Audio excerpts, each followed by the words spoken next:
कृष्ण केशव कृष्ण केशव कृष्ण केशव पाहि माम।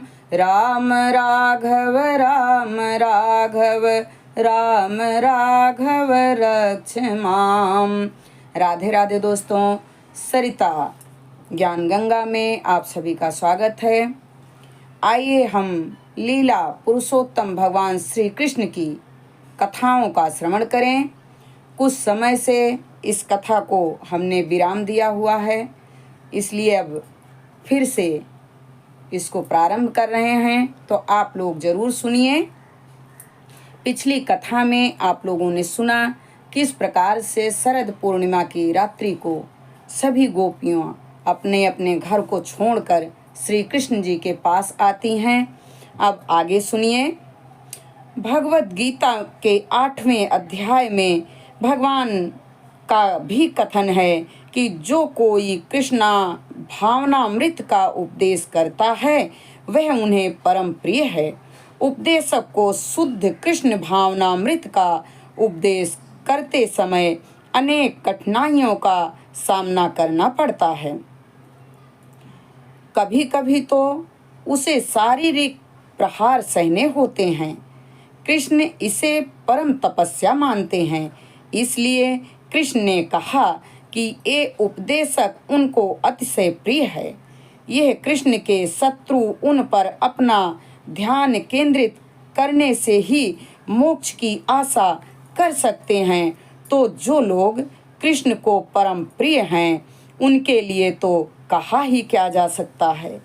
निष्कर्ष यह निकला कि जो लोग संसार भर में कृष्ण भावनामृत का उपदेश करने में लगे हुए हैं उनका मोक्ष तो ध्रुव है, किंतु ऐसे उपदेशक मोक्ष की कभी परवाह नहीं करते, क्योंकि जो कृष्ण भावनामृत में लगा है उसे पहले से मोक्ष प्राप्त रहता है।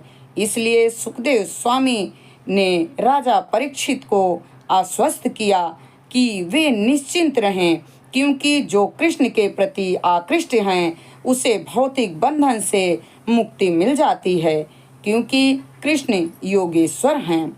जब सारी गोपियां कृष्ण के समक्ष एकत्र हो गई तो श्री कृष्ण ने बातों बातों में ही उनका स्वागत किया।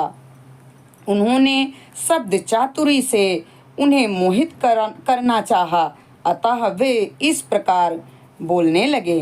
हे वृंदावन की बालाओं, तुम अत्यंत भाग्यशालिनी हो और मुझे अत्यंत प्रिय हो। मैं परम प्रसन्न हूँ कि तुम सब यहाँ आई हो और मैं आशा करता हूँ कि वृंदावन में कुशल मंगल है। अब मुझे आज्ञा दो, मैं तुम लोगों के लिए क्या करूँ? अर्धरात्रि में यहाँ आने का तुम्हारा क्या प्रयोजन है? कृपा करके बैठ जाओ और मुझसे कहो कि मैं तुम लोगों के लिए क्या करूं। गोपियां तो कृष्ण की संगति का आनंद उठाने, उनके साथ नाचने और उनका आलिंगन करने के लिए आई थी, और जब श्री कृष्ण उनके साथ औपचारिकता एवं शिष्टाचार्य बरतने लगे तो वे आश्चर्यचकित हो गए। वे उन्हें समाज की सामान्य महिलाएं मान रहे थे, अतः वे परस्पर हंसने लगी और श्री कृष्ण को इस तरह उत्सुकता पूर्वक बातें करते सुनती रही। तब श्री कृष्ण जी बोले, सखियों, तुम जान लो कि अब अर्धरात्रि है और यह जंगल अत्यंत डरावना है। इस समय जंगल के सारे हिंसक पशु, बाघ, भालू, सियार तथा भेड़िए इधर उधर शिकार के लिए घूम रहे हैं, अतः तुम लोगों के लिए यह अत्यंत घातक है। अब तुम्हें कोई सुरक्षित स्थान नहीं मिल सकता। तुम जहाँ भी जाओगी वहीं ये पशु शिकार की खोज में घूमते मिलेंगे, अतः मेरे विचार से तुम लोग अर्धरात्रि में यहाँ आकर बड़ा खतरा मोल ले रही हो, अतः कृपा करके तुरंत वापस चली जाओ। जब श्री कृष्ण ने देखा कि वे हंसती चली जा रही हैं, तब वे बोले, मुझे तुम लोगों के शरीर से अत्यंत प्रत्यंग अंग अच्छे लगते हैं। कृष्ण उनको यह जताना चाह रहे थे कि अभी वे इतनी प्रौढ़ नहीं हैं कि अपनी रखवाली स्वयं कर सकें। वस्तुतः उन्हें सुरक्षा की आवश्यकता है। इस अर्धरात्रि में कृष्ण के पास आना उनके लिए हित में नहीं था। कृष्ण ने यह भी विगत किया कि वे तरुण हैं और गोपियां भी तरुण हैं। अर्धरात्रि में तरुणियों तथा तरुणों को एक साथ रहना शोभा नहीं देता। यह उपदेश सुनकर गोपियां प्रसन्न नहीं हुई। अतः कृष्ण ने इस बात को दूसरे ढंग से शुरू किया। हे सखियों, मैं समझ सकता हूँ कि तुम लोगों ने अपने संरक्षकों की अनुमति के बिना अपना अपना घर छोड़कर आई हो।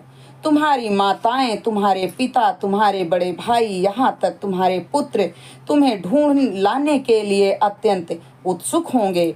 तुम्हारे पतियों का तो कहना ही क्या है। जब वह तुम्हें लोग यहाँ हो तब तक वे विभिन्न स्थानों पर तुम्हें खोजते रहेंगे और उनके मन अशांत रहेंगे। अतः अब विलंब ना करो, कृपा करके जाओ और उन्हें शांत करो।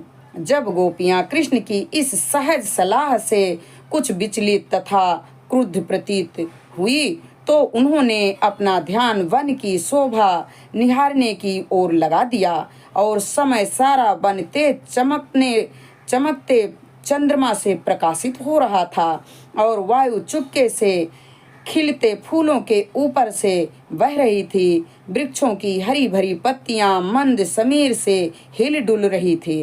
कृष्ण ने उनके वन निहारने के इस अवसर का लाभ उन्हें उपदेश देने में उठाया।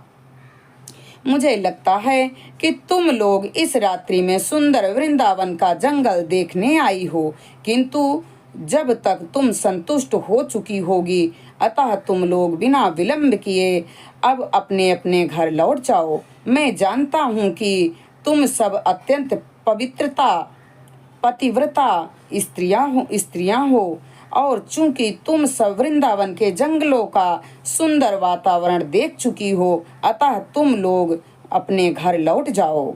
हम इस कथा को यहीं पर विराम देते हैं। आगे की कथा अगले वीडियो में। हरे राम राम राम हरे हरे, हरे कृष्णा कृष्णा कृष्णा हरे हरे। लीला पुरुषोत्तम भगवान श्री कृष्ण के चरणों में हमारा कोटि कोटि प्रणाम स्वीकार हो।